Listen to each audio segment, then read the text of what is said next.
What's up, everybody? It's your boy Justin from Justin Paul Sports, and we are on week two, I guess you could say, of Cover 2 Cash for some of this off-season stuff. I got a microphone wasn't working the best last week, still working on some of the intricacies of this channel, but I want to appreciate you guys tuning in. I want to say, that I appreciate the show every week. Love to talk football, love to talk sports betting, fantasy, dynasty, college football, UFL, CFL. Speaking of CFL, if you go to winnable.com/Justin Paul Sports, that's where I post all my free picks and all my paid picks. And last week, all my paid picks went 4-0. So it would be fantastic if you went over there. Just want to give you guys a quick little clip of what goes on over there. Just take a quick commercial break right here, real quick. Montreal in Montreal. Right. We are playing on the road. We are playing in a dome. We are playing in front of 65,000 screaming fans. Okay. Men, we got them right where we want them.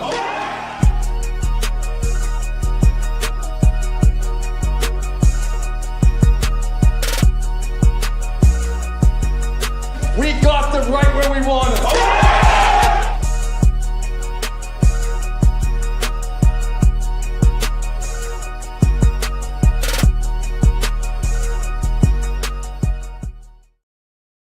Yeah, 4-0 last week. Killed it. Fantastic week. I love making CFL picks. For most football fans that aren't familiar with the Canadian game, some of the things that they do over there is wild with the pre-snaps and all this and that, but it really is interesting and entertaining. But speaking of interesting and entertaining, this week Bobby has decided that he hasn't decided. He has some things. He got promoted at work, so shout out to Bobby. Just want to give him a big for getting a promotion, so he's been a little busy, and he wasn't able to make it this week. So please let me introduce my co-host with the most from the other side of the country. It is the Dynasty Football Strategist. What is going on, sir? Welcome to the show. What's up, man? It's nice to fill in for a week, get some good talks going. It was fun when we streamed last season. Yeah.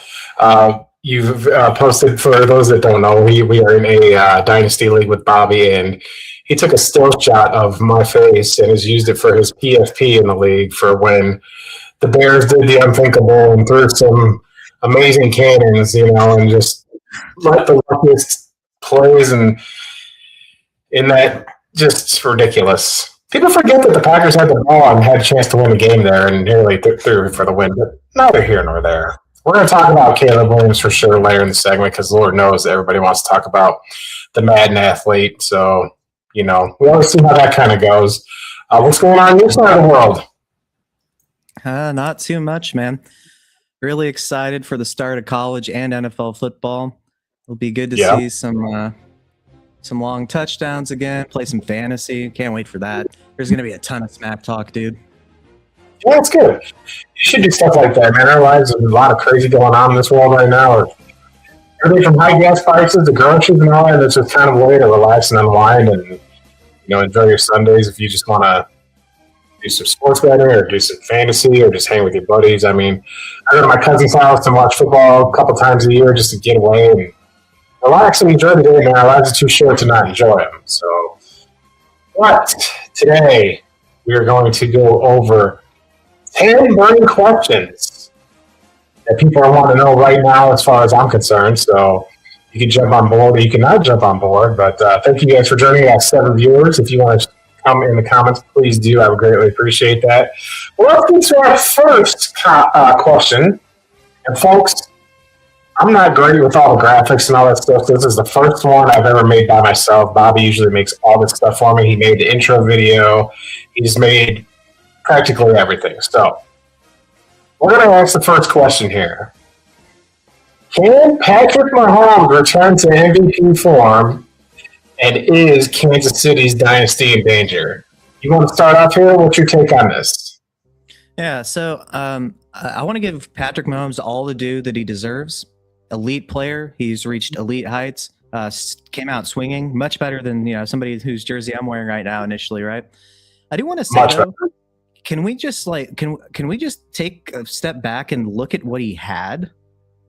I mean, he had Tyreek Hill in his prime, Travis Kelce in his prime, And I mean, he still has Andy Reid, but Andy Reid, right? Connected to a play calling, offensive minded head coach. I mean, and those are just the weapons, let alone the line back in the day, at least for them. Yeah. You know, it's just one of those things where I don't really know that he has the infrastructure to really reach those heights. And it's not even really, he has adapted because they're moving towards more 2-eye coverage, right? And so it kind of helps limit some of the big plays down the field when they do that on defense. He can for sure, but he's going to have to reach new levels personally in order to do that, in my opinion, given the situation. But what are your thoughts? Well, it seems like it might be a scenario to where, like you say, it's more surrounded by the settings here. Now, and the reason that a lot of people like to put Pat Mahomes as one of the greatest of all times already, and he had that elite season. I can't remember what season it was off the top of my head, but it's regressed since then. When Tyreek left, he's really felt it. You know, Kansas City's gotten way better defensively, and haven't had to rely on him to make those exciting plays like he has. And Pat, like, he does those Brett Favre type of, like, Scooby-Doo plays, I like to call them, where you're just tossing around the rock and you're making stuff happen, and it's exciting and everybody loves it. But it goes back to a little bit to the Caleb Williams point that you see an exciting play or a couple of them, and it really hyper extrapolates the value of what you're excited by, as opposed to the overall layer of work. It's almost like dating. She can be really hot, but then, like, what's her personality like? I guess it would be just an example. So you've got to show a consistency. Now, I thought Kansas City was going to kind of fall off the spectrum 2 years ago a little bit, because they were winning the games by the skin of their teeth, and then last year really kind of just came to fruition on it. Defensively, this is the team that's been kept together. I mean, Rashee Rice was gone last year, so with him being back, maybe. But we're also going to talk about, you know, Pat Mahomes' health. He did tear his knee at the last game of the season. Is he going to be fully ready to go? Man, I always like to wait a year. Anytime you see a quarterback do that, he's not super mobility like he was a couple seasons ago. He's relying more on his brain and his arm, which he should. But he's not like Josh Allen. He's not going to be like Josh Allen out there running the ball. He's going to be, you know, taking command of the line of scrimmage. But I think that this is his first major injury. We've got to see it. You know, come back and find me 6 weeks in the season, see how they're playing, see how he's playing. You know, they're going to get Kenneth Walker to help with the run game, so hopefully that'll get something going. He's better than Pacheco by miles. Yep. I just don't know. Like, I don't have a full pulse on what I think the Chiefs will do.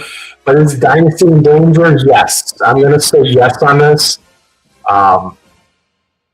Just because of the injury. You know, Travis Kelce is going to be entering, I think, his final season this year. And he still had a pretty solid year last year, but compared to what we've seen from him, don't be surprised if Kansas City goes tight end hunting. I mean, that's just my take on it. AFC West is looks like right now, like on the show that I had with Bobby, I picked the Chargers to win the Super Bowl. And the Broncos are a great team. Bo Nix, can they do it again? We'll see what's going on there. But I think Kansas City is going to be a wild card team at best. Missing the playoffs to maybe a wild card, but I don't think that they run away with the AFC West. You got any more takes on this?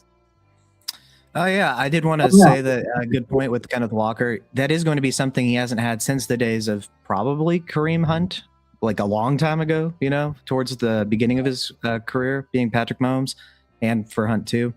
So that is going to be something that really definitely could help, you know, and if he's not really immediately the Mahomes that we know he theoretically can be, at least.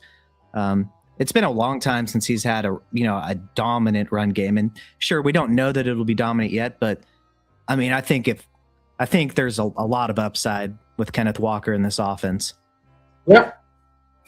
Shout out to Metal Trooper 75. It's my buddy Josh. He does a show every Monday, Wednesday, and Friday. Him and his buddies, they talk professional wrestling. They're big wrestling fans. They like the New Japan, the AEW, the TNA. They watch it all. Stardom, WWE commentary. So make sure you go check that out. Actually, Ringside Rants is what it's called. Ringside Rants. So go subscribe to their channel. They're on all the time. They do long shows. They've had guests on there, really good stuff. So another comment here. Bobby, he led the Chiefs in rushing a good portion of the year. Well, like I said, we're just going to see what they're able to do.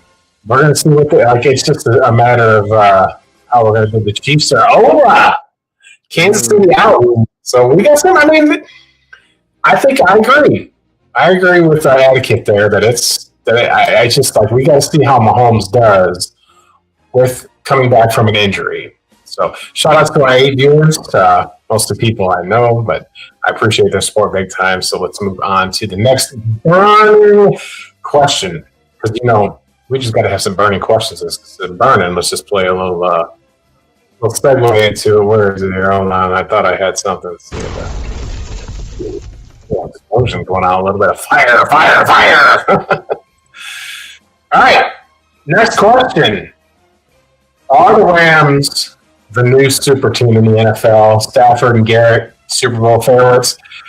I'm going to lead on this one here. I think that's a pretty, I don't know if super team as far as long term, but it's really hard to deny with Myles Garrett. And it looks like Aaron Donald's going to come back. The Rams have decided that we're going to be in the win now mode. They are not doing rebuilds. They would be a terrible, terrible dynasty team in the sense that they acquire older talent. But giving up Jared Verse and a first-round pick to the Browns for Myles Garrett was a smart move for both teams. There are trades where both teams can actually benefit. I mean, Myles Garrett's chasing a Super Bowl, and the Rams are in the Super Bowl window, and they got an elite pass rusher in Jared Verse and the first-round pick, so that's really kind of a nice thing to go on here. Let's see if Donald comes back all juiced up. We'll see. I mean, he is kind of a big boy. I mean, he is an elite pass rusher. There's zero doubt about it. But Devontae Adams is in his 30s. He still has great production. Puka Nacua. I mean, the Rams' running game's solid. Their defensive front is solid. Bobby had the spiciest take on the show last week when he said that the Cardinals were going to win the NFC West, which was my favorite spicy take of you guys give me grief for my take about Bryce Young and Caleb Williams. That's way hotter than the take I have. How about you? What do you foresee for the Rams? Verse is gone. Yes, he was traded. Myles Garrett was traded. Verse went with that first round of the Browns. What's your take on the Rams? I'm pretty sure it was 2 firsts, if I'm not mistaken, and Verse for Garrett. Either way, regardless, when I look at the trade, I think that yes, both teams won in terms of getting what they wanted. The Rams wanted a better win now player and somebody that you really can't get a better version of his position in the NFL, really, in terms of production right now. But I think in a vacuum, I think the Browns crushed them. Jared Verse was a top 10 pass rusher last year, man. Yeah. In many statistics, and not just overall sack numbers. But yeah, anyways, though, are they the new super team? I think it works a little bit less like this for football than it would, say, basketball, getting a big three. I do think it obviously makes them a lot better in terms of what they can do right now. And I wouldn't have a problem if somebody said that the Rams were their betting favorite to win the Super Bowl this season. I mean, I think they're a really good team, obviously, now on both sides of the football. But yeah, I don't think they're that much better than every other team than some of the other better teams to where I would be shocked if they lost. So for that reason, I would say no. Well, they traded away. It was a first for next year's draft and a very good draft. But we don't know what they're going to pick, and then they traded a future second. I looked, there was a 27 first, a 28 second, and a 29 third. But this is going to hinder the Rams cap. The Browns signed the $160 million. The Rams just don't seem to care about it. The Saints should be jealous because the Rams are like blowing their cap and making it pay off, as opposed to New Orleans, who's been just getting out of hell with theirs. I mean, it's just been so bad down there with New Orleans. I will say the clock is ticking, though. I think this might be the last chance for Stafford. That dude is one hit away from like Tony Romo. I don't know if you remember how his career ended. He took that hit in the back and like practically collapsed. Stafford's back. They got to take care of him. But Devontae's winding down. They still got Puka, and getting this defensive player of the year is going to be a substantial improvement. Well, I wouldn't say like a super substantial. I'm in agreement with you. about the Verse trade. I like Jared Verse a lot. But, like I said, you got to give something to get something. I don't think the Browns fleeced him.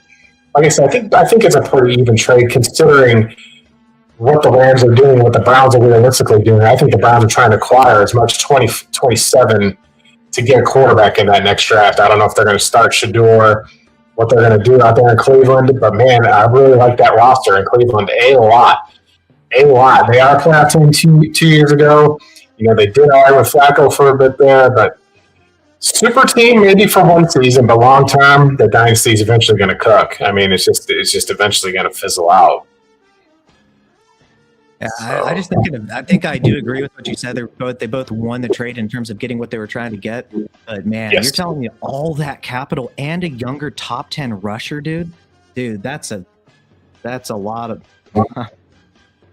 I'm telling you. I think getting Verse was more. Getting Verse in the third, I think, would have been good enough. Yeah, I mean the Browns are going to eat some of it this year, but it's just not what you want to see as far as long-term solution. I think we're going to see the Browns are going to make some moves here the next offseason, and they've really tried a methodical approach. They want a team that does it like that. I really like. I think the Jets do the same thing, but then the Jets do it anyway here. So, who do you think out-tanks the other? I don't know because I think the Browns got a new coach in there, so we have to wait and see. As far as the Jets go, I feel like Aaron Glenn's already lost that team. I think he's the first coach out of there, and we're going to see. It's just unfortunate. I know Adakith is a Jets fan, so I know he's been through the ringer with it, but good Lord have mercy. All right. Question 3. Will the Seattle Seahawks repeat as champs, or will the Rams? I don't know why I spelled wrong, folks. Like I said, wrong might be a new slang word that we're coming up with, might be a different language. But will the Rams get revenge on the Seahawks? Well, these two teams played. They play in the same division, and Seattle won the division. They're going neck and neck. I feel like the Seahawks Magic's run out. I don't think they're going to repeat. Sam Darnold had 3 passes in the first half of that Super Bowl that should have went the other way. They were just dropped interceptions. He doesn't have Kenneth Walker back there. Charbonnet tore his knee out. So we don't even know who's going to be carrying the football back there. Is it going to be that kid from Price? Is he going to be the guy in year one for a Super Bowl defending team? Jackson Smith-Njigba, he also got hurt in the Super Bowl. Are these guys all going to come back healthy again next season? Now we're going to see what they do. I don't think they're going to repeat as champs. Repeating is a really tough task. I don't think they're going to rest on their laurels. But sometimes you just have a season where everything goes your way, everything lines up correctly, and then you come back down and go to reality. It's just the reality is it's hard to stay consistently good in the National Football League. What says the fantasy football strategist? Yeah, I mean, they lost their offensive player. I think that's a big deal. I think their run, in terms of the offensive side specifically, is a huge product of really good coaching. Specifically with Sam Darnold, I think he's obviously had KOC as well the year before this past season. So I think it's no coincidence that when he's had a good offensive coordinator, whether it be the head coach calling the play or not, you've seen a lot of success. So I just question what the offense is going to look like, obviously, and then the run game is going to be substantially worse, in my opinion. I mean, not even close. Yeah, but I think the Seahawks defense is obviously good enough to win them individual games, probably at times, depending if they're able to score off some of the turnovers directly themselves, while also not allowing very many points. I don't know, man. Between the Seahawks and the Rams, I think I'd probably go the Rams. I mean, that's the logical choice. I don't think, like I said, I don't think Seattle. They might be. I think they'll regress to the mean and maybe fight for that playoff spot again. Remember, they had 2 years ago they had Geno Smith up there and did some really good things with him. So maybe it's a situation where Sam Darnold can do it again. I'm not so certain. Not sure if I'm buying that. I just feel like it's something that's more so along the Rams taking charge of this division next season. I just don't see it any other way. The 3 teams from this division made the playoffs last year. I don't think that's going to happen again. But I hope Bobby's take comes true. I hope the Arizona Cardinals win the West. That would be wild. In Michael LaFleur's first season, I think Carson Beck's going to take the job down here in Phoenix. I really do. I think he's going to be a feel out and see. I don't think the GM can afford to sit out another season. I think he's on the hot seat here, unfortunately. But I do like what the team Monty has put together down here. It's another situation like the Browns where they've got really good players and just haven't got the legit. And they did have good quarterback play from Brissett last year. I mean, when he came in there, he turned it up. But I think that they lost faith in Gannon.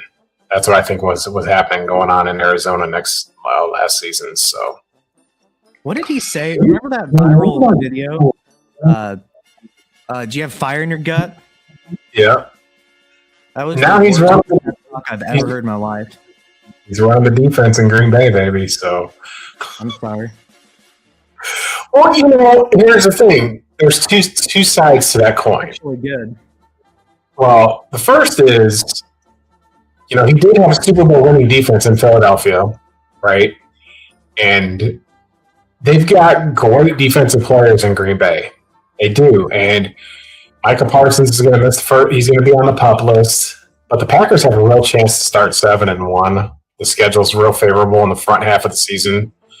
If you take a look at their schedule, if you look at their schedule first, I mean, it's very possible they could start 7-1 without Micah Parsons. They get, you know, last year after that Broncos game, they lost Parsons. They had Kraft out. They had Devontae Wyatt was injured. The secondary was just absolutely getting obliterated, and they didn't win another. They didn't win another game the rest of the season because they've lost so many key starters. And I don't care what anybody says. Injuries matter in the National Football League. Injuries matter in any sport. When you're good players get hurt, you can't just next man up it. You can do that a little more in the collegiate game. You can't do it at this level. You're talking top tier football. You can't just replace Micah Parsons with Lucas Van Ness or Rashawn Gary. You know, I saw a highlight last year with Rashawn Gary, a wide receiver, just put him on the ground. So that's just kind of crazy, but we ain't gonna miss him up there in Green Bay. But I think that can run schemes and might be better suited to be a defensive coach. Like Josh McDaniels is better suited to run an offense than run a team. So people just don't have the wherewithal to do it.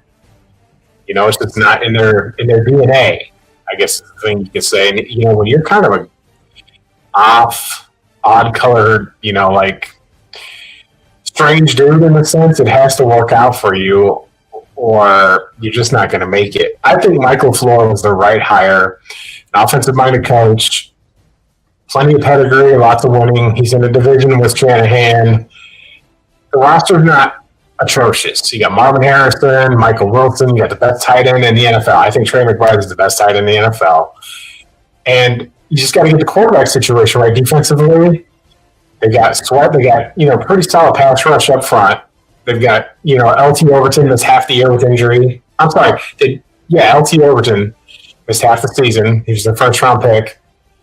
It just happens. But I don't think the Cardinals are going to win the West. But I just, you know, it's going to be exciting to watch.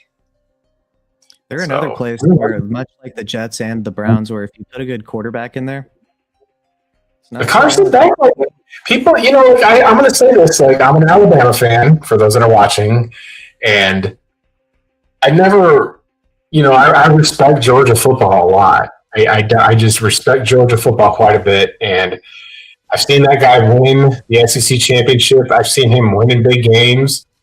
He goes to Miami, plays in the national championship. I mean, he lost to a juggernaut of 23-year-olds playing for Indiana.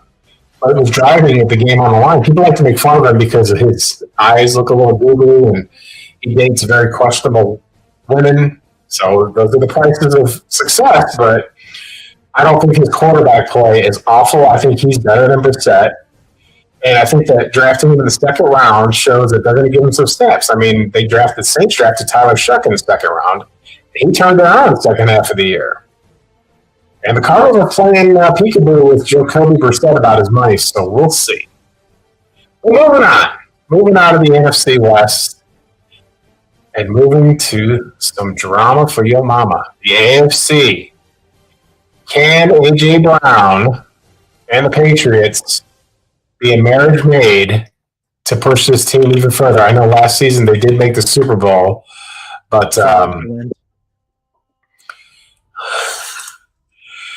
sends his regards. I appreciate that. Like, you gotta question. I know who this is, but you have to question putting LSU Tiger as the eye of the tiger for your profile pick. When Lane Kiffin and the Tigers go 8-0 or 8-4, and everybody's talking about how Lane Kiffin's the best guy. Man, Lane Kiffin has 0 SEC championship game appearances. Just want to put that out there. I can't wait for that first weekend in November when it's out there. We're getting off pace. AJ Brown for Drake May. I think it works out. There really wasn't no super elite talent up there at wide receiver. Stephon Diggs has his issues. If you'd like to take the segue, what's your take here on AJ Brown and Drake May for the New England Patriots? Yeah, I mean, I think it was. I don't really want to say fraudulent because you play the games that are on your schedule and you win what you can, and you're going to lose sometimes. So when I say that it was a fraudulent Super Bowl run, I mean, do we think they beat the Broncos if the Broncos have Bo Nix? I mean, I don't think so. Here's if they have Micah Parsons. Oh my God! Just wanted to throw that out there. Wait, if who has Micah Parsons? I said, do we think that the Bears win those games? Do we think they beat the Packers if Micah Parsons is in those two games? It's the same comparison. You guys had a lead. You should have known better. So if Micah Parsons was in there in either one of those two games, you don't think he gets to Caleb? If I'm trolling you, no. No, you're not trolling here. There's a chance, but I mean, to act as though it's a certainty they would have won, I think is equally ridiculous. Okay, I respect it. Let's talk about AJ Brown. Yeah, getting back to this though, a playoff push in the sense of going really far into the playoffs. I don't think so. I don't think they're that good of a team, really. Still, like to go that far into the playoffs. I think they were fortunate. Lamar wasn't in the playoffs. Burrow wasn't in the playoffs. Mahomes wasn't in the. When is that ever going to happen again? In the foreseeable future. So I think they had a very good window. They seized it for the most part until ultimately getting crushed by a ridiculous team in the Seahawks. I think they're a wild card team, probably. I think the Bills probably win that division, though. Well, I don't know if Ramondre Stevenson's going to push back again like he did. He was pretty efficient. The first game he had those fumbles, but then after that he kind of got it straightened out. So we'll kind of see what's going on there. I would say that, you got a first place schedule now. Last year's schedule was super, super, super clean for them. Things worked out their favorably. Now down to the Kings of the North. He's a Bears fan. Shout out to Josh for tuning in on short notice. I really appreciate that. But we'll get to the Bears here in a little bit. I just think that,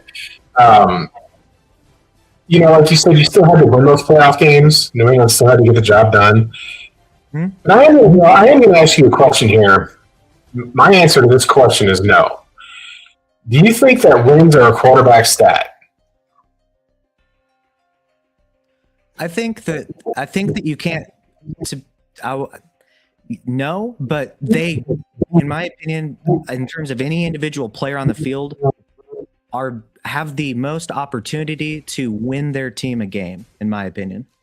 So that's a nuanced take, because if we go to the draft 2 years ago, that's the draft where Caleb went number 1, Jaden Daniels went number 2, and Drake May was in that draft at number 5, I believe. So if wins are a quarterback stat, then Caleb's the third best quarterback in that league as far as playoff depth is concerned. But he's better than Jordan Love. He has more playoff. Oh no, he's tied. Sorry, but he hasn't had 10 years to get there yet, like Jordan Love. Well, we're gonna see this year. We're gonna see. He has a winning record against Packers. I'll definitely change my take on it if I'm wrong after a season. It's always like You have that great season, and then let's see if you can sustainability. Sustainability is critical for me. So, Yep. And last year the Bears were super healthy. They didn't have any major injuries. They lost Odunze, but that's about the gist of it. Defensively, they had some stuff in the offseason. But They were hampered too. They had their left tackle out. But I mean, and their entire linebacker core pretty much was hurt a lot of the year. I'm pretty sure. And Jalen Johnson too. But let's talk about the Raiders, as old Chris Berman likes to say. This team looked absolutely abysmal last season. Worst offensive line I think I've ever seen watching the NFL. I believe that with my whole heart. The guards were just awful. Geno Smith got a lot of grief for it, but if you go back and watch them on tape, they couldn't run the ball. Geno had no time to get anything going on there. There's no wide receiver core there. They've got Brock Bowers, who can absolutely be an elite tight end. But there's a reason that this team picked number 1 overall. I still think that they're going to have another year in the stellar. They did make a bunch of free agent signings. They signed Corey Walker. They did pay attention to the offensive line. And they did sign Kirk Cousins. I don't know why Kirk Cousins, I use AI to make these photos, so I don't know why he's ever worn a red jersey. But how do you think the Raiders do? Is Mendoza or Cousins the week 1 starter? I think Cousins is going to start because the Raiders are smart enough to understand that you don't have to necessarily throw your number 1 pick in there right away. The Titans did it last year, and it didn't work out for them. In this case here, you paid money for a veteran quarterback to go out there and let this kid learn. I think the Raiders are smart enough, actually, with Tom Brady to know that they're not contending this season. So don't let him take all the abuse up front. And if you roll the dice with Cousins and you go and make a push, then you look like a winner regardless. You can take a quarterback number 1 overall and not play him right away. Nobody said you have to play them right away. This concept of drafting quarterbacks and then putting them in there and trying to get a Super Bowl run to save cap space is absurd. I think it's a losing mentality. What's your take on the Raiders week 1? Who do you like, Cousins or Mendoza? And what's your outlook on the Raiders for this upcoming season? One thing to tack on to what you said about Genty, I don't think he ended up finishing the year with this, but a good portion of the season, he had more yards after contact than just rushing yards because of how terrible the run blocking was. I did a couple of film breakdowns. Dude, crazy. But getting back to the point, they've said it's going to be Cousins. It makes sense that it would be Cousins. And much like Ty Simpson, I don't think Mendoza is like the Joe Burrow where I feel pretty confident just immediately throwing him out on the field because I think he's that good right away. So to answer the question, no, I think it's going to be Cousins for sure. And I think they're smart, like you mentioned, because they kind of have a good thing going now. They're hiring good offensive-minded play calling coaches for their quarterback for the long term. At least trying to reach that max upside. You have Brock Bowers there. You sign Naylor, who's a fine receiver, in my opinion. Trey Tucker can be a situational deep threat kind of yak guy. And then Bowers, obviously. And then you have the run game with Genty. The defense could use a good bit of work, in my opinion. But as far as creating a shell for Mendoza, they're doing everything correctly. Just taking a moment here to see who the Raiders signed in the offseason. They signed Nakobe Dean. They did sign some great players. They signed Tyler Linderbaum. They signed Cole Walker. They signed 3 defensive players, 2 Georgia guys. They signed Cole Walker from the Packers. They signed Nakobe Dean from the Eagles. They signed Kwity Paye from the Colts. They signed Jalen Naylor. 3-year, $35 million, $23 million guaranteed for Jalen Naylor. It worked out really good for him. And then they signed kicker Matt Gay. So the Raiders did okay as far as free agency goes. If we take a look at their draft real quick here, just pulling it up here. They obviously took Mendoza. After that, they took, let's see here, Tradian Stukes. No major names on defense that I can recognize. They did sign Malik Benson from Oregon. So they're trying to see what they can go with. Their draft wasn't as strong as their free agency signings. I still think that it's a wait and see. You're getting all these guys in a new scheme, trending up. I don't think they're going to be the worst team in the NFL, but I do think that it's another tough season for the Raiders, and I think they'll be picking in the top 10 come draft time next year. Yeah, I mean, I know you don't think this, but do you really think, or does anyone really realistically think they're not going to be fourth place in their division, given who's in their division? You know? Yeah, there's no doubt. Still another year. I'm not super high on Mendoza as a quarterback because, I think that anybody could have played at Indiana and played quarterback and still had that season with how much talent. I didn't realize until after the season was over how old that team was in Indiana. They're going to be the most disappointing college football team this upcoming season. They do got a quarterback I like, but there's a lot of players that went pro or aren't eligible anymore. So we got to see. Like I said, it's a sustainability thing. Indiana's schedule is pretty favorable. They scheduled a bunch of cupcakes, but that's just kind of neither here nor there. All right. Tabloid stuff. I don't know what's going on with this guy. The 49ers paid him a bunch of money to go away. When he joined the Commanders, initially it looks like that's where he wanted to go, but he made an insult towards Jaden Daniels, which I don't think was in his best interest, talking about his mama and stuff like that. You can't be dissing the quarterback and think you're going to play there. What do you think happens with Brandon Ayuk? Because, in fact, what had happened was, did you hear the response from Jaden Daniels? He said, enjoy retirement, bro. So that may have burned any bridge that he had on going out to Washington to be with Debo. I don't know what to make of this guy. Is this Antonio Brown 2.0? What's your take on Ayuk? Yeah, I essentially agree with everything you just said. Yeah, the team you really want to go to that you've been desperately proclaiming you want to go there. Yeah, let's make fun of the team's quarterback. Okay. How many times have you now been arrested for speeding? Do we really know at this point? I mean, crazy social media videos. I mean, at least he's not gone to yet Stephon Diggs level off-field activities, allegedly. But between acting like Antonio Brown, not playing football because for whatever reason he has, for the 49ers to not really be trying to get their money's worth out of paying somebody, this tells you how crazy he is, allegedly. Well, the quick response to some people is CTE, but I'm not buying it. I think this is a wide receiver issue. It's only wide receivers that act like this. It's another position. The only player I've ever seen that really lost his mind was Chandler Jones. Kind of lost his mind there at the end. But you're not going to attribute it to just one hit or something like that.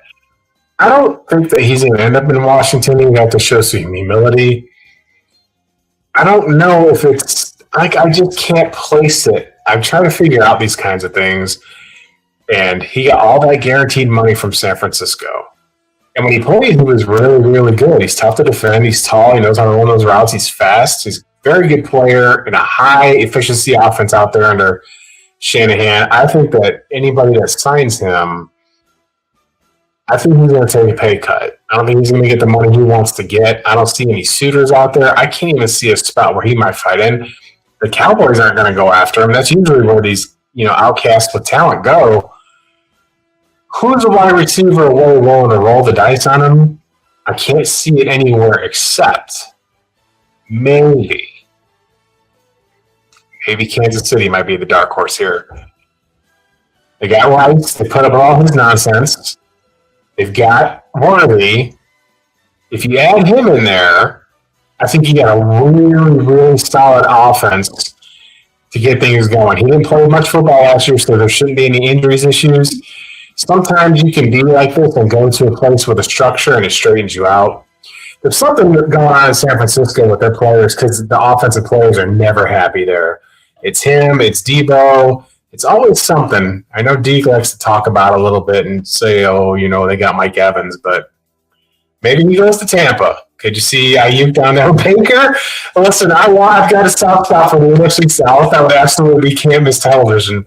It'd be Canvas television if you got Baker Mayfield talking all that trash, get the eye of the tiger, and starts throwing dimes to Brandon Ayuk. I don't think he's done, But I think he sabotaged himself here, but has kind of gone quiet since then. There might be another team that takes a chance on him. There's too much talent and healed from the injury. You're just going to have to negotiate his salary. I mean, Antonio Brown did have a season down there with Tom Brady where it was straight. You know, it just depends on it's got to be the right fit. Would he be an option? I think Tampa might be worth it a little bit, even though they got Ibuka and Godwin. And I can see Kansas City rolling the dice here. I think that it's a good character fit in Kansas City. You know, you have Rashee Rice and Xavier Worthy. I think that makes a lot of sense. Being serious though, I don't think anywhere is a fit. Now he was a better player in my opinion than Deontay Johnson, but we've seen the same thing from Deontay Johnson where he went crazy. I mean, he refused to go into a playoff game with the Ravens, I believe it was. I forget exactly because his impact was so minimal. But another guy that was 1,000-yard player then just fell off a cliff after he had these weird kind of character irregularities, we'll call them. Well, I don't know where he'd be a number 2. I don't see the Panthers taking a chance on him. I don't see Philadelphia, maybe. I mean, they don't need. They have an abundance of pass catchers. You know, I mean, what about putting him with Aaron Rodgers in Pittsburgh with Mike McCarthy? Oh, I would. You know, if they did that. That might be a good fit for them. I mean, because Rodgers got DK Metcalf and Ayuk on the other side. Yeah, that would be great. That might be a fit. That might be a good fit for him down there in Pittsburgh. So, or the Ravens. I mean, they got Zay Flowers and then a pile of garbage. As much as I had high hopes for Rashad Bateman, I just don't. I don't know how they can't get it together. So let's move on to our next question. Question number 7. Speaking of Baker, you think they're going to give him the extension? Looks like they've been kind of apprehensive to give him an extension. We don't know what they're going to do. I love the picture of Benjamin, the $100 bills flying as he's signing the contract in full game uniform. So shout out to AI for making these ridiculous scenarios in my slides. I mean, there's no way that I would be able to come up with something that clever and the wrong color jersey. I don't think I've ever seen the Buccaneers wear that shade of gray. They always wear pewter. They wear that orange. What's your take on the Bucs? What's your take on the NFC South? I mean, I'm going to say it again. Bryce Young is going to have a better season than the jersey of the man that you're wearing. And it's going to be a week one showdown, in fact, as the Panthers leave Charlotte and head to Soldier Field before they move to Hammond, Indiana, where I was born. So how do you feel about the Bucs? Do they extend him? And do you think that they win the NFC South, or is it wide open with Tua and Shuck and Bryce? I say the Panthers repeat. I have a million things to say. Would you actually put money on the line on an over-under of 4.5 games of 200-plus passing yards for Bryce Young? Would you bet the over on that this year? Because you would have got me under last year. Well, that's last year. That means nothing now. Right. Bryce Young played in a playoff game, and they nearly beat the Rams. They nearly beat the Rams. It's not a joke. They came down to the end of the game. Like, they didn't crush them. You can chuckle all you want now. I'm just saying, like, It just made me chuckle, man. But being serious, though, I think the Bucs are arguably the best team, in my opinion, even without Mike Evans. I mean, because Mike Evans, I don't know. I just hope that at least the winner of this division is above 500 this year, please. I mean, why are we having teams that aren't even 500 in the playoffs? It's so embarrassing. Yes. Come on, well, that's because they want to keep it. I agree with you, actually. Just make it 2 conferences, the top 7 get in. You know, it's simple as. Simple as. It doesn't have to be hard. I think they should do that with baseball, too. Actually, I've got other theories on baseball because the season's so long, but the NFL should absolutely just, you know, make a schedule where you're playing your conference all season mostly. You know, you don't do a whole lot of interconference games. But the NFL has a cash cow, and they're doing like I think next season they want to do an international game for the entire season. So if you live out west like I do, that means you're getting up and football starts at 6 a.m. Which I get up that early anyway. Before I get up 4:30 and go to the gym, but that's neither here nor there. I think the NFC stuff, like I said, I think the Panthers do take another step forward. I like what they did with Jalen Coker, so now they got the 1-2. I know Leggett was a bust when they drafted him. That had one great season in South Carolina, but he's too busy eating squirrels and crawfish and doing whatever. He talk a little funny down there in the Carolinas, I'll tell you what. But nonetheless, Cage Man, I think, is, maybe put him in punt returner, maybe kick return. He's got elite speed. There's no doubt about that. But as far as being, top tier wideout, I don't think that is Leggett's the guy. And Ted is the guy, and I think Bryce has a prove it year this year. This is boom or bust for him. I mean, he's had the slow trajectory from being put in. This goes back to the Mendoza argument. You put in on a lousy football team with a lack of talent there. You got benched, came back, and they did win the division. Dave Canales is my coach of the year candidate for this upcoming season. The Panthers have solid defensive players and J.C. Horn and all that. I think they've drafted well. I think that the Panthers are going to take a step up. I think the Ducks are trending down, as entertaining as Baker Mayfield is. Egbuka, but David's gone from that team. Egbuka is streaky. We're going to see it. Panthers win the South. Bryce Young goes to the playoffs again. Bryce Young has a better season than Caleb Williams, and you have to change your profile pic to a picture of me going like this because I'm going to be right. So you'd have to be 500 against Caleb Williams for that to happen. Well, they play week 1. They play week 1 in Chicago, so it's the second most hyped game that I've got on my schedule for week 1, obviously, besides Packers opener. But that's just going to be because it's going to be so good. All right, so I'm going to cut out logic here for a second. Go ahead, say what you're going to say. I just want to say one other thing to mention is Bryce Young, much like Caleb, had a completely bad team in terms of coaching. He had a worse team technically than Caleb did in his rookie year, right? But the coaching, I don't think you could say it could get worse than Shane Waldron. I mean, please. But the thing is, they've spent the most money of any team on the offensive line. He has a truly dominant offensive line. He has a wide receiver 1 in McMillan now. Coker, I think, is probably a really good wide receiver 3, but probably he's their 2 just because. I do think Jatavian Sanders has some upside. I'd like to see him not break his neck practically again. Well, I think that I don't mean to interrupt you. Jonathan Brooks is going to be healthy. He had basically 2 full seasons off. Was really good in Texas, but it has low mileage. Doesn't have a lot of care in college. We're going to see what they do with him and Chuba. I'll never forget Chuba Hubbard threatening to walk off at Oklahoma State, and that would have been the worst decision he ever made, but that's neither here nor there. But when you get political about certain things, you better stand your ground, but he didn't. So, God, Mike Gundy's not there no more. It just feels like a whole different ballgame in Oklahoma State. But, like I said, week 1, the trolling me.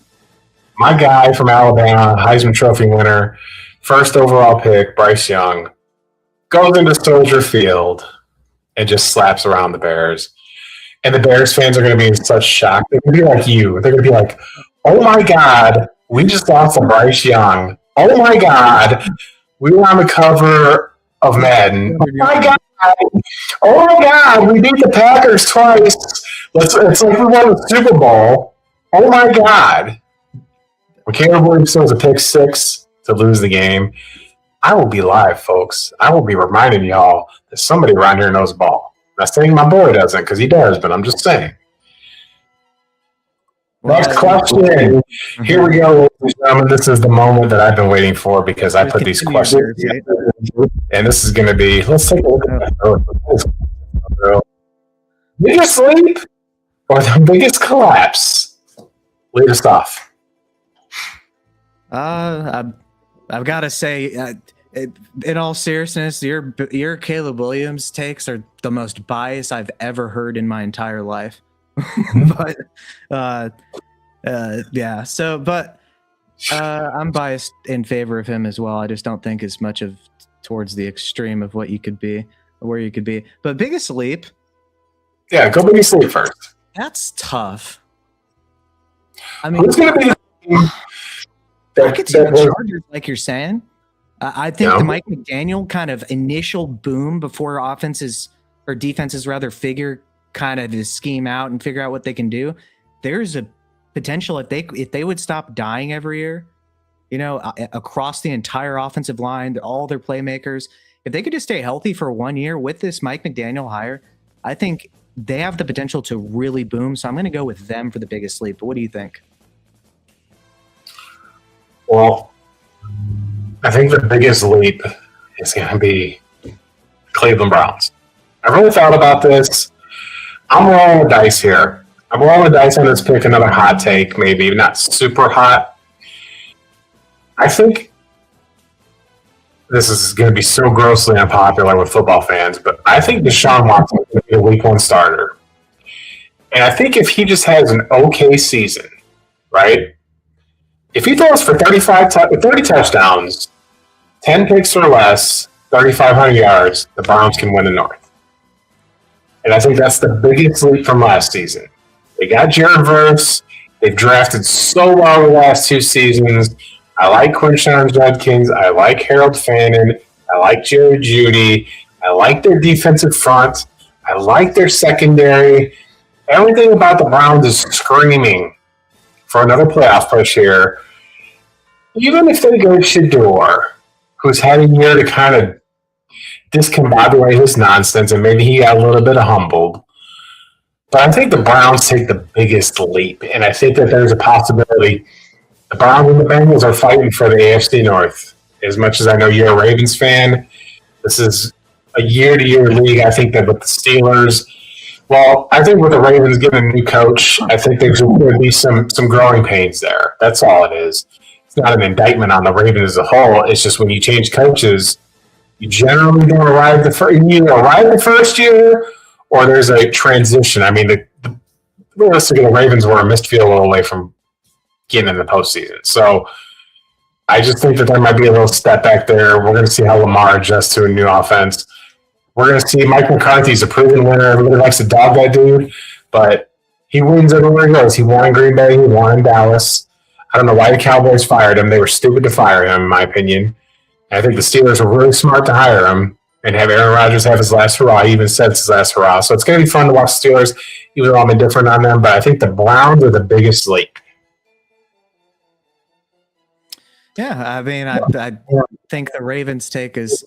I don't think they're probably would be remotely close to my favorite for Super Bowl champ odds. Personally, I think though that Declan Doyle studied under Sean Payton and Ben Johnson in Chicago as their new offensive coordinator. When I tell you this offense is going to be nice if they stay healthy. Lamar missed a couple of games and really wasn't himself most of last year, and they still almost won the division. But it depends on health though. And then, man, I Minter, our defense is going to be nasty. Once again, health permitting. But what is your biggest collapse? Is it the Patriots? Collapse in the sense of worse by record and kind of where they finished the year than last year? I would say expectations-wise, or a great team that descends to reality. While you're thinking, I'll tell you who mine is. Folks, he's on the graphic. He's on the jersey. The Bears won 5 games inside 2 minutes that they shouldn't have won. They absolutely got the first place schedule now. They've got tape on Ben Johnson. Caleb Williams made some electric playoff plays. I'm not going to deny the man made the touchdown pass against the Packers. He made that stupid 4th down throw against the Rams to force that game to overtime, running 30 miles backwards. But take the decals off the helmet. Take your personal biases away when it comes to the Bears. A first-year head coach, there's always a chance to absolutely blossom, but now they've got tape on you. And the Bears do have some great offensive weapons. I really like Colston Loveland. I think he's a tight end one that's going to be an absolute force in this league. He's my favorite pick for Chicago. I really like Luther Burden. I was so mad the Packers took Matthew Golden and did not take Luther Burden. I was very, very irritated with that pick because I just have Burden was my wide receiver one in that draft. So I am honest about it. Defensively, the Bears lost some pieces, and there are some crazy scenarios that happen in games that aren't sustainable. Teams that win the turnover battle, it's almost science that the next season they regress, and the teams that stink in turnover margin the next year, they get better. It's not a formidable statistic in order to be great at football. You have to have some things bounce your way. I mean, if you look at film, there's zero doubt in Caleb Williams' arm. Zero doubt. There's zero doubt in the mobility, right? I could see him rolling out of the pocket and make some deep throws. Like, I can't doubt those kinds of characteristics. But like I've said multiple times on the channel, when it comes to Chicago, when it came to him, prior to him being drafted by the Bears, when he was at USC, I didn't care for the intangibles of him being a leader. And then, again, if I'm objective, let's just say for the sake of this discussion, because this is what I do, because, folks, I am a sports bettor, right? So I know how to emotionally take myself and remove myself from betting. Like, I won't bet on the Packers because I love the Packers. I'll bet on them because I think that it's a favorable matchup and they'll cover the spread. When it comes to Caleb Williams, I've seen him buckle under pressure. In college, I saw it at USC. He had that high in the season, and he comes back and absolutely quits on the team, right? When you win a game in the NFL, take your blinders off. I've never seen this from Manning, from Elway, from Rodgers, from Dan Marino to Joe Montana, Bradshaw. When you're the quarterback and you're the captain of the football team, right? It's one of two ways that this is going to play out.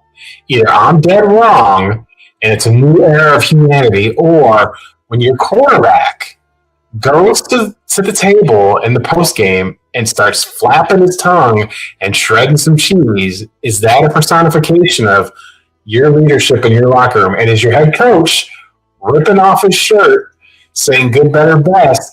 I'm just saying, folks, listen, listen, hold on, I'm not done. I don't do a whole lot of hate watching. I don't. I really don't, because I enjoy football. I enjoy the concept of football. The amazing, like I said, I'm giving Caleb his flowers, but I'm also honest with him. Hold on.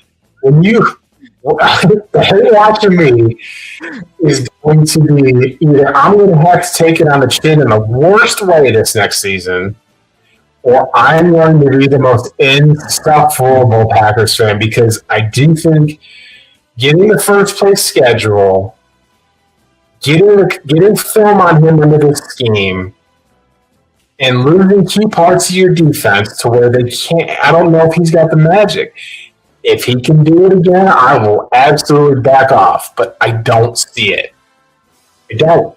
It's hard to repeat, especially when like Jaden Daniels had that rough start to the season, and then he goes on a playoff run, goes into Detroit, who was really loaded that season, and just smacks him around. Smacked Ben Johnson around. And then the next season, the Commanders fell off, right? So, seeing all these intangibles and the pressure that's going to be there, I mean, Bears fans have been juicing it on X. Juicing it. I see that highlight against K'Von Mixon every day.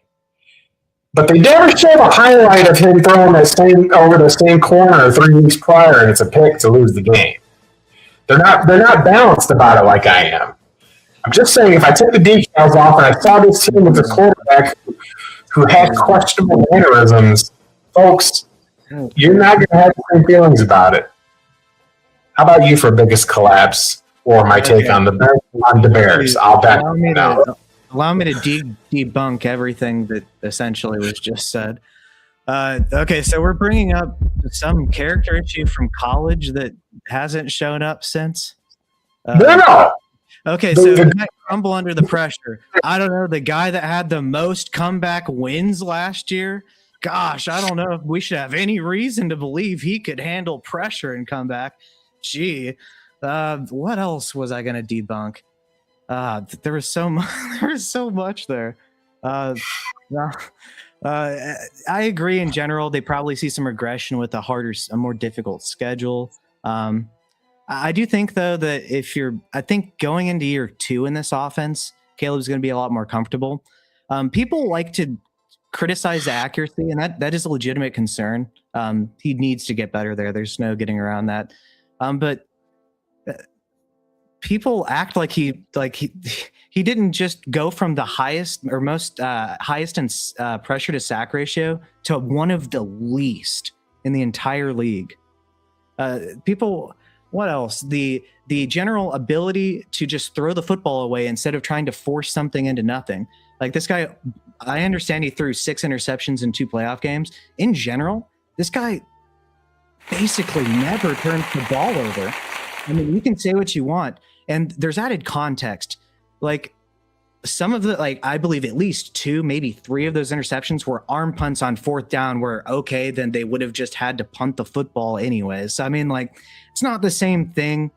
The DJ Moore one, Moore ran the wrong route depth. That's actually what happened. That actually is what happened. So if you add context, you'll understand some of this. But in the Keyshawn Nixon thing, actually, Kmet should have been open. That was the correct read.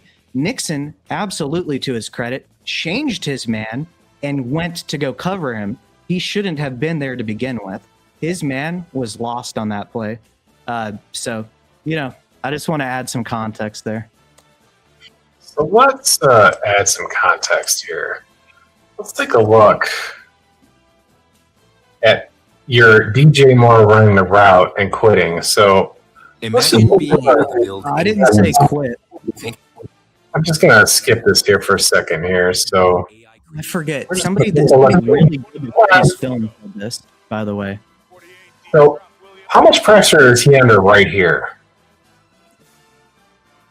How much pressure would you say? Can you see it all right? So it's a good pocket. I mean, I'm not going to be biased here. I'm going to explain why you were wrong. How much pressure is he under right at this moment when he's releasing the ball? Is he in any danger? He would need to start moving pretty quickly if he wasn't in the process of throwing. But he is open in terms of there's nobody immediately in his face right now. Okay, so it's second, so it's not a 4th down situation. You don't have to have it on this play, right? So let's look at it again. You got a bunch of formation left. Let's go. Plenty of time. You beg for that time in the National Football League. You beg for it. We're going to watch it again. Are we going to show the ridiculous touchdown that he threw? No. Okay. This is the season on the line. Look at the score. I'm going to be biased against him. Gotcha. No. Just for the football player that's watching. 17, it's a tie game. You've already forced the Rams to turn the ball over, so this is your first possession. You're at midfield. You only need a field goal to win this game at this point, right? Yeah, I agree. Let's watch it again. Be forcing anything. No pressure. No pressure. No pressure. We can go back there and read a book, right? So he's making this cognizant throw, not under duress. Now let's see what happens here. Okay, this should have been the guy that it went to. This is your guy that's open. He's got his defenders beat. All right. But we throw this route that's covered. Okay? Now, I watched somebody that was breaking down the film, and they for somebody that's with the Bears. I mean, I really don't know what to tell you. You can hate on him. DJ Moore ran the wrong route depth there. I'm telling you, that is what happened. Oh, he's looking at, right? This is DJ Moore. This is where he's looking to throw this ball. Throwing to a landmark. That's how this. Oh my God, so man! He's throwing to a landmark. He's throwing to a landmark. The second there's no the pass isn't going to be there. Looks like the pass is way off mark. I mean, he's trying at the landmark in which he was supposed to be. Let's see DJ Moore quit. He's running. He quit. It's not even a quitting. He was just running the wrong route depth. I was wondering if that's a case of He throws bad interceptions sometimes. He does sometimes. Like, he has legitimate warts. He is probably the least accurate quarterback right now in terms of just generally guys you're going to start. He has legitimate concerns. But I don't know how to explain to you that is the wrong route that's being run. And so he's throwing to a landmark.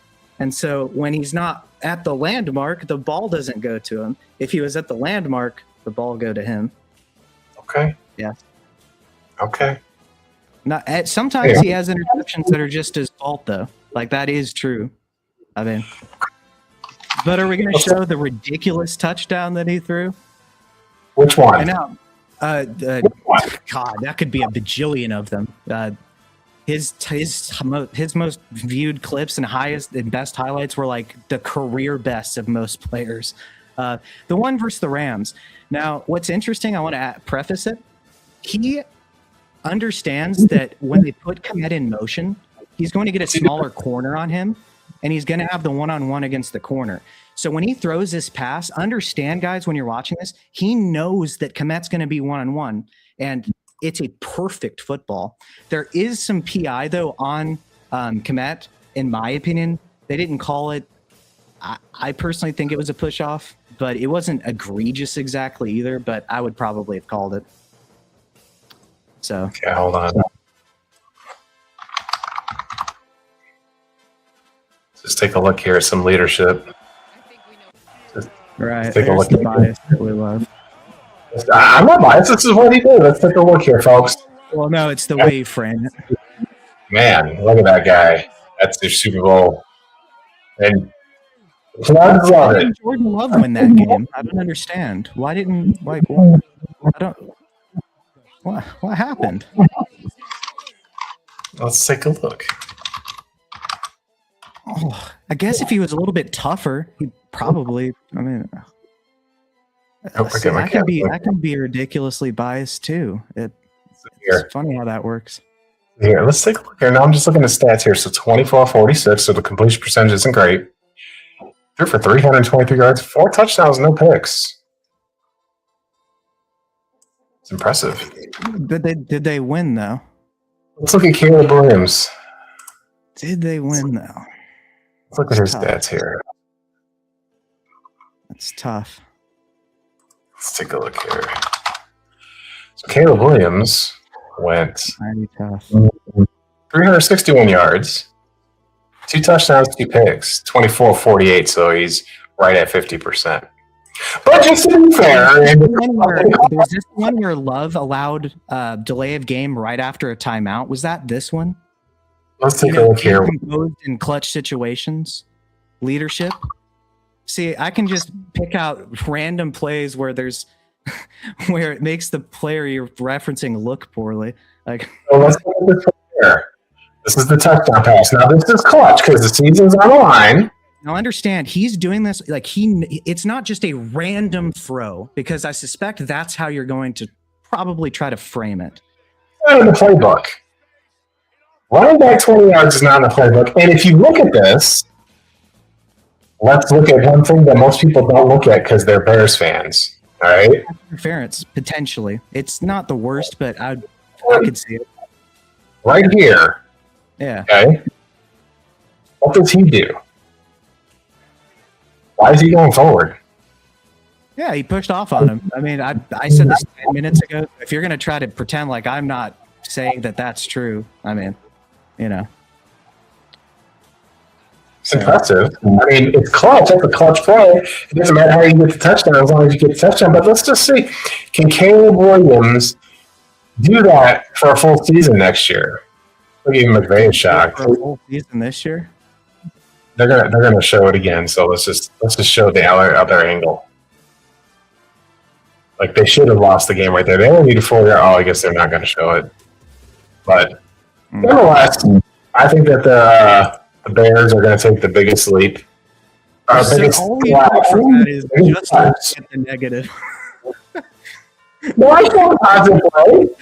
I showed positive play. You didn't acknowledge his ability to extend the play like that miraculously, somehow while fading, get the power in his base to get the ball there?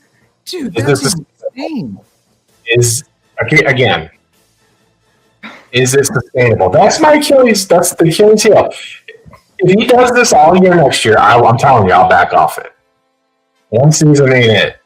Mark Rippon won Super Bowl for the Commanders, for the Redskins. But for the Super Bowl, question 9. Will Josh Allen and the Buffalo Bills finally win a Super Bowl? Listen, I think that they're contenders, but I don't think this is the year they win the Super Bowl. They got new coaching in there. They're starting in their new stadium, but he is the best fantasy quarterback out there. In my opinion, he's QB1. He runs the ball. He's got fumbling issues, though. He can be a little loose with the football. And I just don't see any super mega talent on that team to where you can win a Super Bowl championship. I just don't feel that the Bills are going to be the team to win the Super Bowl next year. Contenders every year. I don't necessarily believe in, too many ghosts as far as, a playoff choker, because winning in the playoffs is hard, man. You get there, you win the playoffs, you're doing something right. And it just seems like he is carrying this team. What elite players are on this team with him? Is James Cook elite? Can he do that again? Who's their elite wide receiver 1? Who's their elite players on defense? I don't know if the Bills are an elite Super Bowl winning team. What says the fantasy football strategist? No. I mean, this goes to everyone. I'm mentioning everyone besides Mahomes, Burrow, and Lamar Jackson. If you didn't win a Super Bowl in the AFC East, or in the AFC generally, which is everybody, you messed up. That was your year. You didn't have to go through Mahomes, Burrow, or Jackson. I mean, they had DJ Moore. It's better than not having DJ Moore for sure. I think the offense is going to be good, generally, but it's kind of the same thing. I'm a Ravens fan, but it's kind of the same thing with Lamar, where sometimes there's just something that you need as a quarterback that I don't know if they have to get it done in the playoffs for a Super Bowl at least.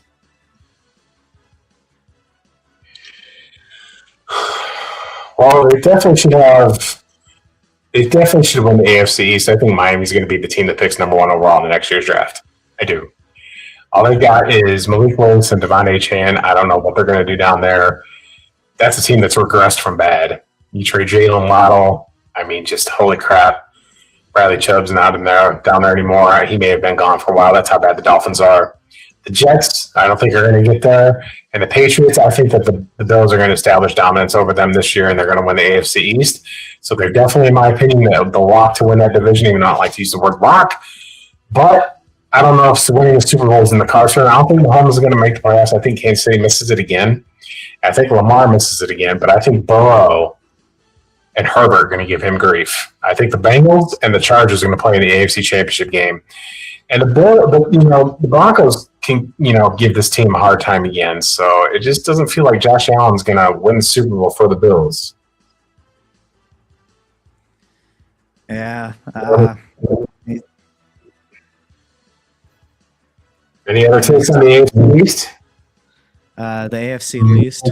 Yeah. Well, I mean, the Dolphins are just trash. They could easily be the number 1 pick. They're bottom 5 pretty much for sure, unless Malik Willis is somehow the second coming of Michael Vick or something. Mike's the dog eating or dog fighting. But I've got my takes on Malik. I have a take on quarterbacks that leave the SEC and play in lesser conferences.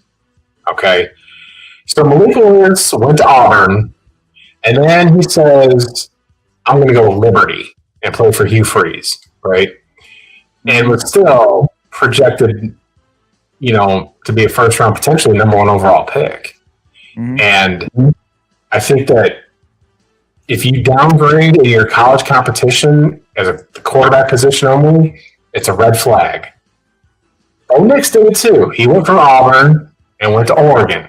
So it's not a massive drop, but had success over there and stepped down in competition. Caleb Williams went from Oklahoma to USC. That's weaker defenses. It's a step down, right? If you transition down in conference play, and you're the starter, right? Caleb Williams is a starter. I'm not picking on him. I'm just saying Bo Nix was a starter. Malik Willis was a starter. If you're going down in conference play to get your reps in, I think that hinders you as a quarterback. Josh Allen stayed at Wyoming his whole time, so he's an exception to the rule. I think you need to play superior college football at the quarterback position to be great at it. We saw Peyton Manning do it at Tennessee. Tom Brady played in the Big Ten. If you're Big Ten, you can play quarterback. It's just stuff like that. So Malik Willis, I think, was overdrafted, but I think that sometimes when you get a second chance and you get traded out of there and get the right coaching and the right scheme, when Malik played for Green Bay and Jordan Love was hurt, he didn't skip a beat. He didn't turn the ball over. I mean, he had that botched snap in the game against Chicago because Jordan Love got injured. But they're going to make critical mistakes and can absolutely kill you with his feet. I think Malik Willis is going to be okay down there in Miami. He's going down there with the coach is the Packers D coordinator last year. His name's Hafley. Hafley is going to be coaching him down there. But the roster's still thinned out. I don't know. But I like how he makes decisions now. I think that he's matured enough to where he won't be just some bum-ass quarterback down there. But back to the slide, though, I don't think the Buffalo Bills are going to win the Super Bowl. I don't think this is it. I know Bobby picked them to win it. Buffalo would burn itself down if they did. They'd be overjoyed. I mean, the Sabres made the playoffs for the first time in God knows how long up there. The weather sucks in Buffalo. But they're going to be stadium. They got great fans. I just don't know if Super Bowl is in the cards for them. Any other takes on the AFC East or the Bills or any other commentary about that section of our football league? Well, if they do win a Super Bowl, there's going to be a lot of female pleasuring devices on the field. Easy, pal. My goodness, what are we talking about here? But yeah, I mean, pretty unlikely. I'd be pretty shocked, honestly. I think they win their division, though, for sure. Pretty likely, at least. Division, yes. Super Bowl, no. Yeah. All right. It's time for the final question of the night. Who will be the most impactful 2026 rookie?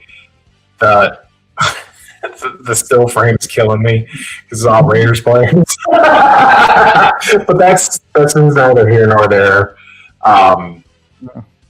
This wasn't a draft class.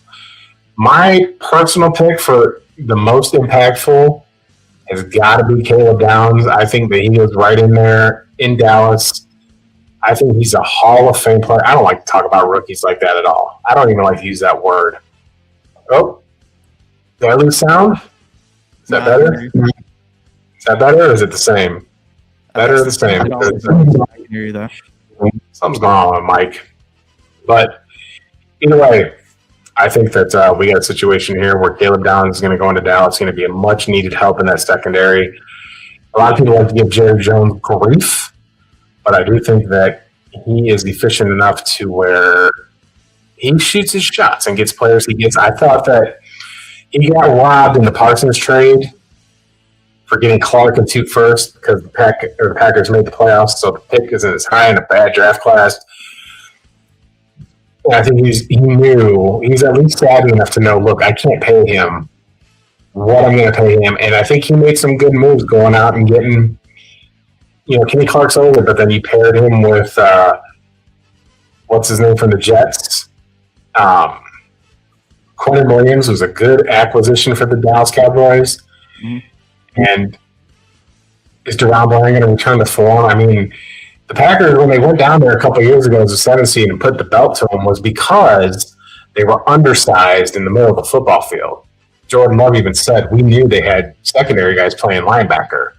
So that always seems to be the weakness to the Cowboys' scheme on defense. But I think Caleb Downs will go in there, and playing quality football at Alabama and Ohio State is going to matter. He's a national champ. Absolutely my favorite first-round pick. I think he's the best first-round pick that any team made.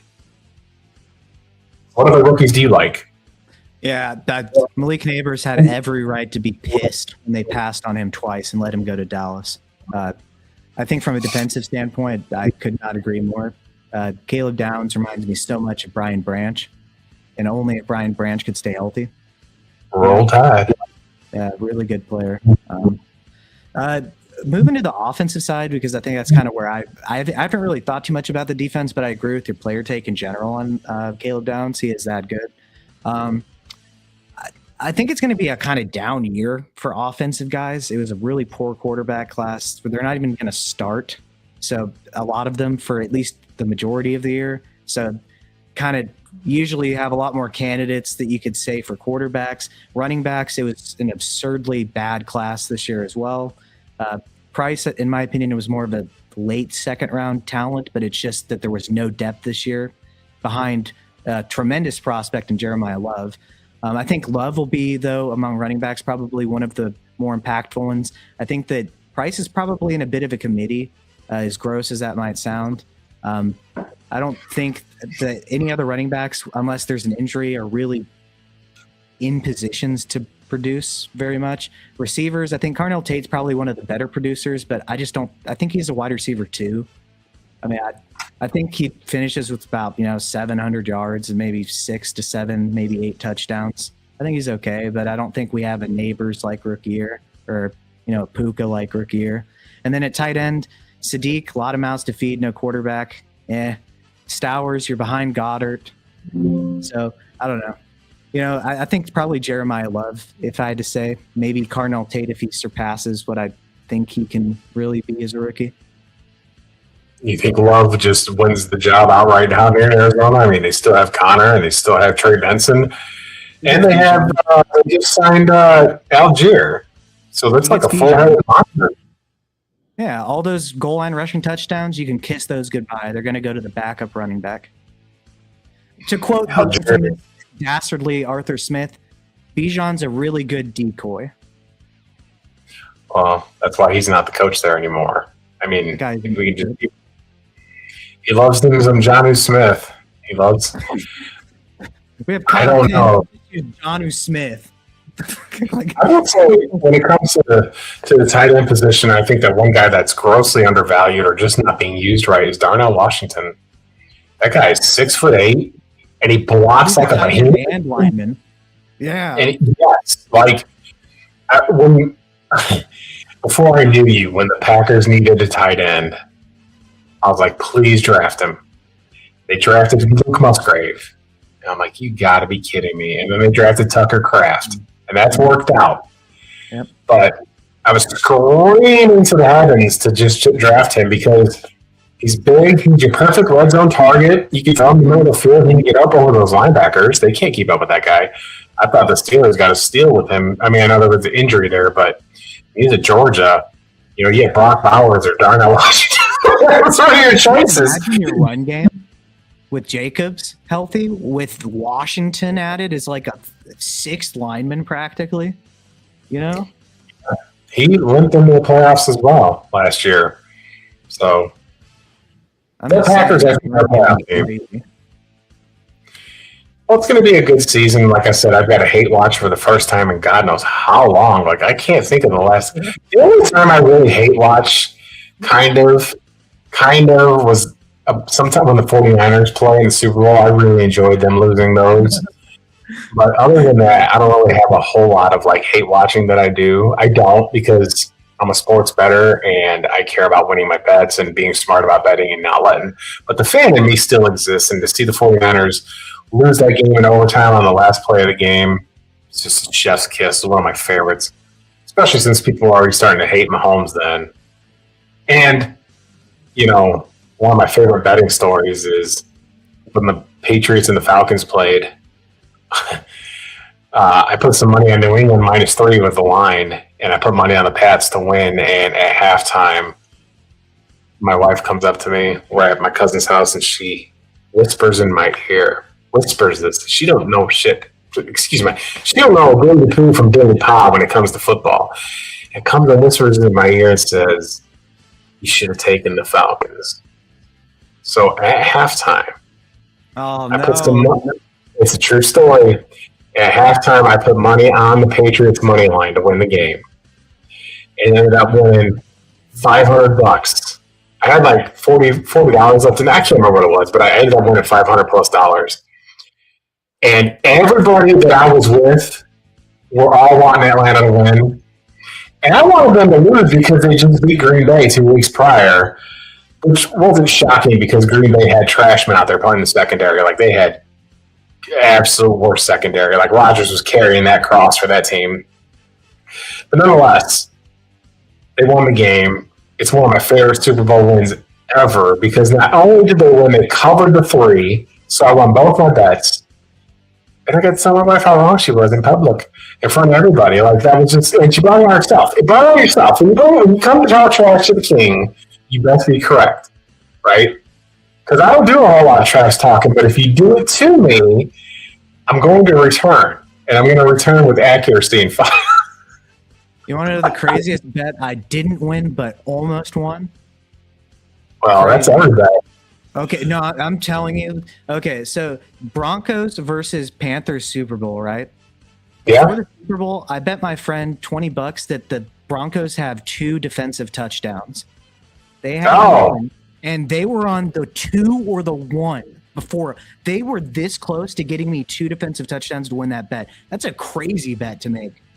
Yeah. I almost didn't. So, anyways, that would have been insane to actually win that bet. 2 touchdowns from the defense. Man. It's almost impossible. But the defense that year was absolutely out of control. Cam Newton didn't have a chance. No So another one that went my way because they beat the Cardinals 2 weeks prior. You see? So when teams beat teams that I like, it's enjoyable to watch, like the Seattle Seahawks throwing that pick. I was elated because 2 weeks prior, the Packers blew that lead in the worst Packers playoff loss ever. Leadership.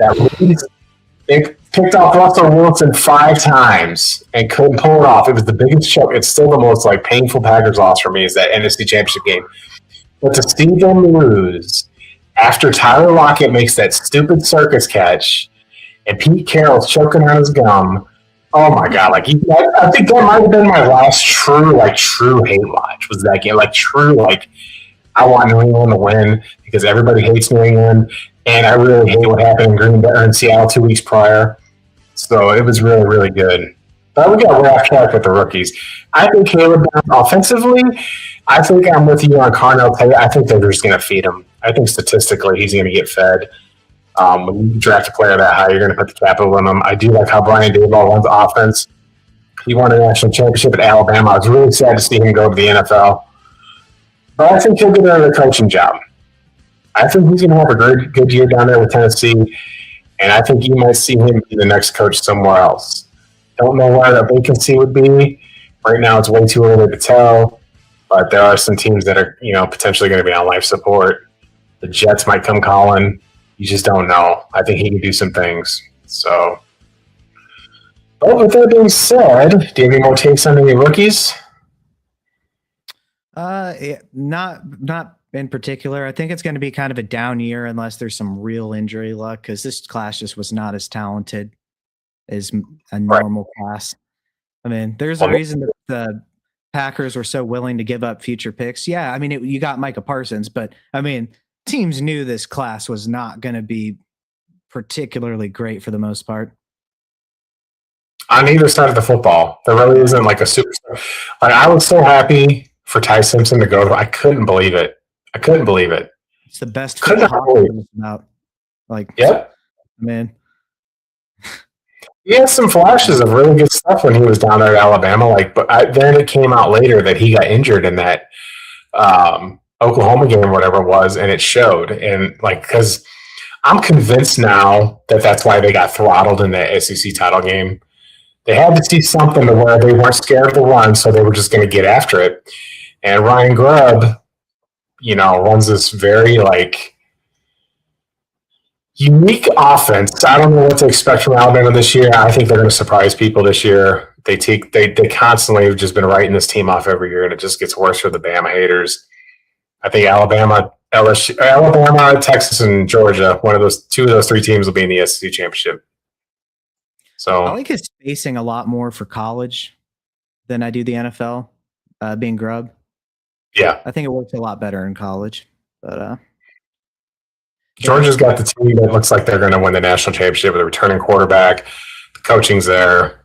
But October they come to Tuscaloosa, so we're going to see what you're all about come then. Sir, I want to thank you for joining. Do you have anything else that you would like to promote? I would like to promote Justin Paul Sports. Give this man your subscription, your comments, your likes, your attention, your money. Help him out. I appreciate that. All that.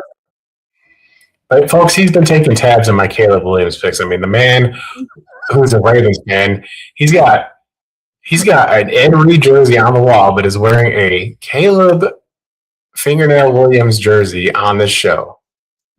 Speaking of that, your record against the finger painting quarterback.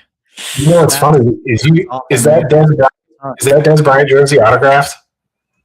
Unfortunately not. I'm actually from Texas, so I was never a Cowboys fan, but I used to root for players that were playing in Texas. Generally. I get it. In that box, that white box, right? Where is it? Oh, I do it. So this white box right here. Yeah. In that little box, somebody in one of my other fantasy football leagues gave me, for no charge, an autographed Michael Irvin jersey. Dude, that's awesome. I'm not a Cowboys fan. I'm not a Hurricanes fan. I would be traded for some Nick Saban stuff. But nonetheless, folks, make sure you go check out the Fantasy Football Strategist and like Bobby's Big Board. Constant fantasy content, constant dynasty content, plenty of highlights, plenty of statistics, knowledgeable stuff. I want to thank you so much for tuning in and being my host, my co-host tonight. We're definitely going to do some more live streams. We'll definitely probably do game day live streams for sure when it comes to the Bears and the Packers for sure. Especially the second matchup. Mike is back and won't be choking 21-3 leads. So last year, the Bears fans have been living it up. Boy, oh boy. When that hits, it's going to hit. So that being said, we will see you next Wednesday on another episode of Cover 2 Cash. Not sure what we're going to cover yet. Hopefully, I'm looking at some college content next week. I had to come up with this show on the fly because my boy Bobby got promoted, like I said, so he couldn't come this week. So I want to thank you guys for tuning in and follow all the socials. Make sure you join Justin Paul Sports on Winnable for my paid picks and for my free picks. There's plenty of stuff there. I went 4-0 on my CFL picks last week. 4-0, dude. It was kind of nice.